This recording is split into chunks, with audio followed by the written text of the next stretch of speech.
Y'all know who it is, man. It's your wifey's favorite DJ, the Backblock Bully, DJ Juice Ortiz. And right now, I'm with a very special guest, man. Go ahead and introduce yourself. Yeah, you already know this your boy Caution. ODM, you know we done Touch Money Gang Bang and all that. Music Market Studios. You already know. For sure. And speaking on Music Market Studios, right. My fault. Let me get that right for you. My fault. Right. Music Market Studios, man. We live right now. We talking in the studio right now. Where you engineer at? We live on Market Street. Right. Absolutely. Hence the name Music Market Studios. Right. Tell me a little bit about that. All right. So right now we on Market Street on 5108 Market Street between 51st and 52nd. I got a studio, you know what I mean? It's called the Music Market Studio. Like kind of like a grocery store, like you could go in the market and shop music, like, you know what I mean? So with that, I'm the engineer. We charge $25 an hour. We open 24 hours a day. We do 5 hours for a bean, and we super negotiable. So it's like, you know what I mean? It's a no-brainer type thing, you know what I mean? And that's what that is, you know what I mean? Okay, for sure. And there's definitely a dope space. I could see a lot of potential for hits to be made in this joint, and it's connected also to the clothing store, which is a dope thing too. Yeah, my man next door, he got the clothing store, which is you customize, print stuff on shirts, and you know, we customize sneakers, do all that type stuff, clean sneakers and all that type stuff. So there's a lot of sturdiness over here. Yeah, y'all doing a lot. Y'all got a lot going on. And we for the younger people, like for the younger people, we be for them, like the young guys. We try and get them like in the mix with us, so we could, like, you know what I mean, try to steer them away from the streets and all that. Yeah, for sure. Speaking of ODM, what is that? ODM, that's my personal like music, like I want to say like membership like type thing. It's called ODM, which means on the market. So like right now we ODM. Like somebody Doc was to call my phone, yo, Coach, where you at? I'm ODM. Automatically he know where I'm at. I'm ODM. Like, you feel me? So, and it's like you could be in motherfucking Louisiana selling fucking pickles. Them pickles gonna be ODM because they on the market. So it's like ODM really mean like profit, like, you know what I mean, money, yeah. Like, you know what I mean, an income. For sure. Like, and that's what we need, like an income that ain't gotta come from the streets. You feel me? Yeah. You know what I mean? So, yeah, I can respect that for sure. I like the hustle. I like the ambition for sure, man. That just means everything for sale. I like that. Absolutely. So how did you first get into music, and what drew you to both rapping and engineering? So I got into music like when I was a young boy, like I want to say like 11 years old. I always liked it, Michael Jackson. That was bull. Mike was my guy. You know what I mean? So yeah, shouts out to Mike. When I got older and all that, I started listening to rap, and like soon as I wrote my first rap, bro, I was a rapper. My rap name was Metro.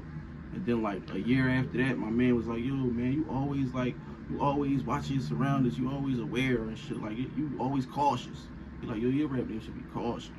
And then I just went with Caution. You know what I mean? Yeah. And I end up being in Touch Money, which is like underground legendary group that came out of Philly that had like Reed Dollars, NH Kaboom, M.I., Molly Franks, Stunt Woods, which we was going against Meek Mills, Bloodhounds, Joey Jihad, Quilly Mills, and all them type guys. So like, yeah, like real legendary shit. Yeah, so it's like, you know what I mean, my name already like holds like, you know what I mean, a certain type of weight. Like, so like everywhere I go, people know me just from that. You know what I mean? But they don't know the older me. They know the younger me back when I used to rap on DVDs as a kid. Now I'm mature and I'm a man. I'm grown and I've been through stuff. So I got a lot to talk about.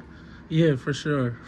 So both being an artist and an engineer, how do you balance the creative side and the technical side of making music? So with the engineering, I was the rapper that every session we went to, like with Touch Money, I was at the like engineer desk, like, yo, how you do that? Like, you feel me? I was like, yo, you know what I mean? I was looking like, oh, like, what's that? Like, you feel me? Interested, naturally. So, like, with time grew me learning through experience.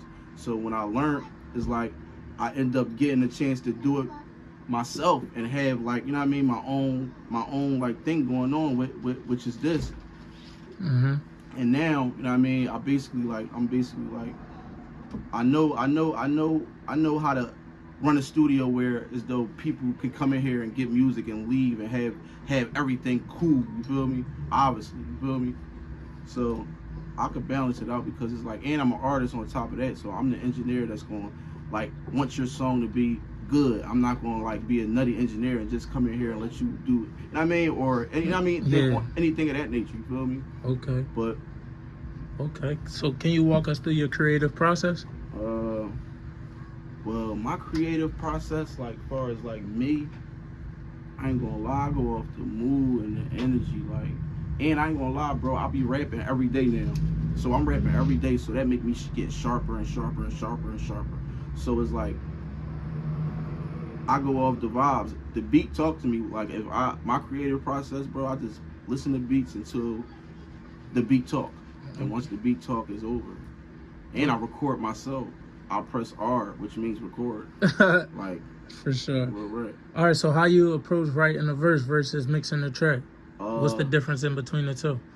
So, like, what you mean, Like, so for you, since you're the rapper and the engineer, mm-hmm.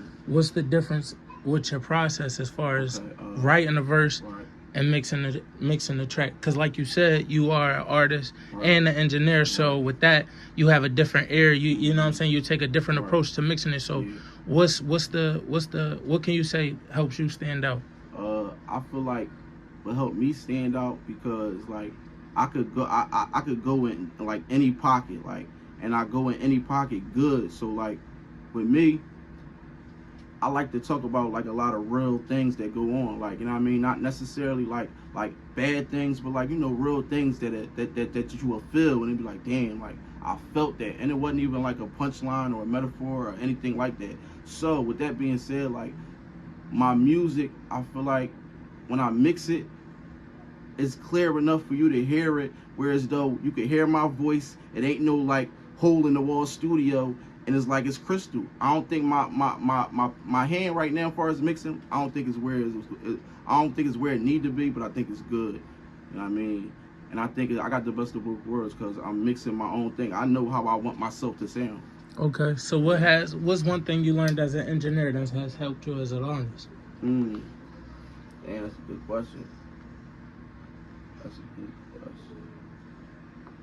Oh, I could tell you, and I just like this was some recent, like, so now like I had a chance to go on a radio show up 10th and Collar Hill or something, and the guy told me to have 4 songs. So mind you, I have a big playlist full of songs. I'll be in the studio all day, every day. Yeah. So I'm going through the songs, like literally going through them. Bro, he said the songs gotta be clean, which means they can't have the word nigga and they can't have no cursing in there. Now, out of all these songs, bro, I lied to you, and I'm gonna keep it real.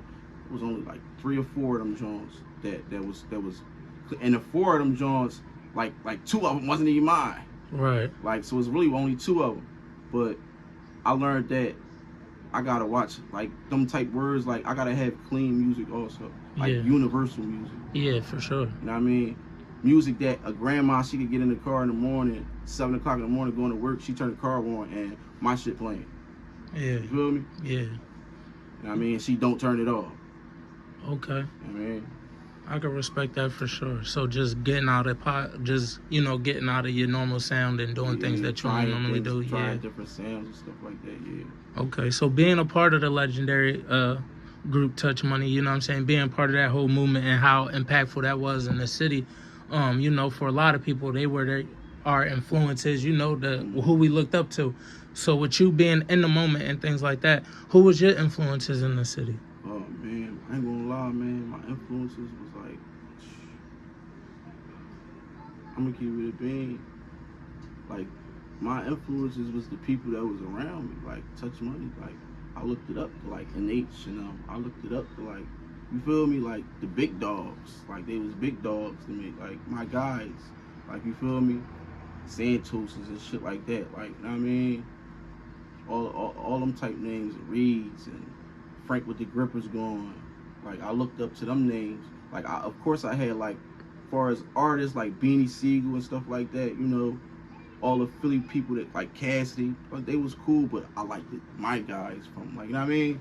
Okay. So that's how that is. I don't respect that. So do you find it difficult to promote yourself as both an artist and an engineer, or do you take it as an advantage? I find it a little bit hard because I be it's like I'm an engineer because I'm right. like right here at the studio, and this is like, you know what I mean, my environment, like almost daily, all the time. So it's like, but I be like promoting myself more as an artist, but I think it's hard to balance. Honestly, I'm keeping it being, it's hard to balance. I got to do better with make it with promote myself more as an engineer, because I don't. Okay. So what role does collaborations and networking play in your journey so far? I ain't gonna lie, I came up some good sturdy Yo, I came up some sturdy rappers. Okay. I came up some sturdy rappers. I ain't gonna lie. Like, I came up a few singers, like 2 singers that was good, and I actually got one artist too.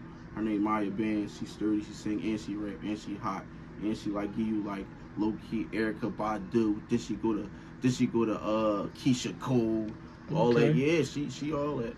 But having a studio, being an engineer, when hot music come through, undeniable music, I'm gonna hear it. And it's like, if I hear it and I know this artist is sturdy, yo, can I get a verse? Can I get a hook? Of course. I mean, yeah. Let me get your number. And that's how I do it. And I came up a lot of good verses and a lot of good hooks. All right. So who are some up and coming artists you've worked with lately? Like, who are some people that you could see, you know what I'm saying, making the push, you know, to the next level? Yo, I ain't gonna lie, some of these young guys I've been liking, though. Like, I ain't gonna lie, this is this young boy named Bandit. He's sturdy. He's super sturdy.